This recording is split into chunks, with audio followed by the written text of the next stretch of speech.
Straight into it. Here's a simple tip to show if you need new tyres on your car or not. If you go up close to your tread of your tyres, there's grooves down the centre. In the middle of the grooves, every now and again, there's a lump as shown here.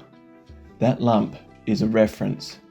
If your tread gets down to that lump size, that means your tread is wearing very thin and it's time for it to be changed over. Here's a second example on a different type of tread or on a four-wheel drive. That lump is still in the groove in the middle, even though the tread pattern is different. I've probably still got 4 or 5 mils left on this tread before it needs to be looked at to be replaced.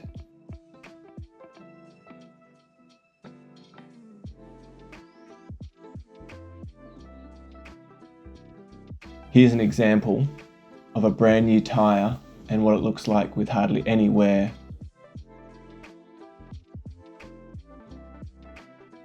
So finally, if that lump is at the top of your tread, you need to look at replacing it because your tyre is balding and it's unsafe for being on the road, especially on slippery surfaces.